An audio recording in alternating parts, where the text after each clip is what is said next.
So the theory for a perfect lens actually originated in about the 1960s. A guy called Victor Veselago, he said that you could get something called a negative refractive index, which essentially means that when you look at a prism or something like that, light tends to bend a certain way.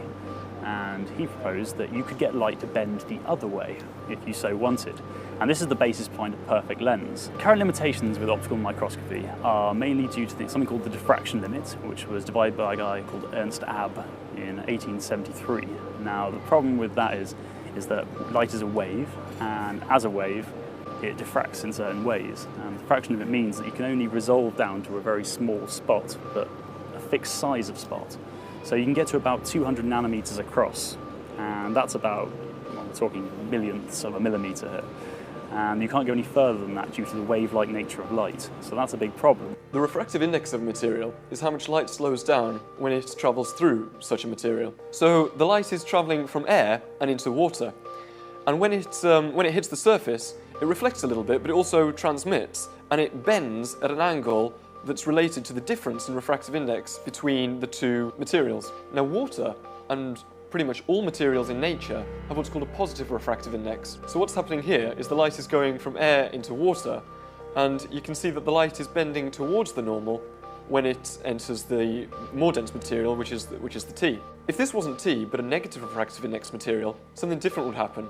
The light wouldn't be on the left-hand side of the normal, it would instead be on the right. So light would come in this way, but then bend back on the opposite side to the surface normal. The actual idea for a perfect lens, for it to be used to image things, came up with a guy called Sir John Pendry in about late 1990s, and it was demonstrated in early 2000s. And this idea basically uses a metamaterial, so a material that's comprised of very small structures, much smaller than a wavelength of light. And by arranging those structures in certain ways, you can amplify light waves and get them to diffract the wrong way. And you can see images you wouldn't normally be able to see on a much smaller scale. With nanotechnology, you're dealing with things that you can't see.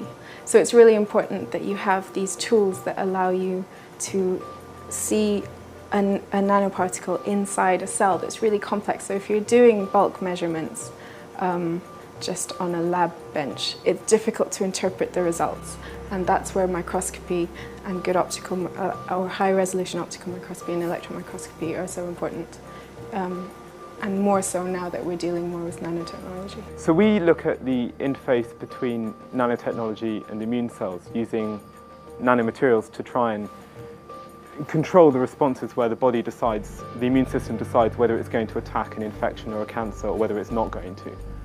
And the reason that's a nanotechnology or a nanoscale problem is because what these high-resolution microscopies are beginning to reveal is that there are a lot of exceedingly small structures, so down to the level of tens of nanometers or less.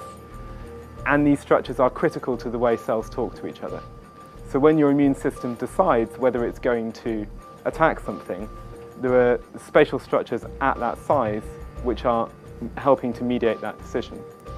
So the combination of, so the ability to image those is vital to understanding that, and it's also vital to understanding how to control that process if you want to for therapeutic reasons. In our group, we're interested in looking at the interaction between a cell and nanoparticles. And you can't currently see that in the conventional optical microscope. But if you could watch where an individual nanoparticle is interacting with the cell, what compartments it's going into, what effect it has on the cell structure, that would be really interesting to do in a live cell. And cells, when they're alive, they're generally quite transparent and colourless. So you'll have to stain them if you want to see them, and that is actually obviously influencing the cell itself.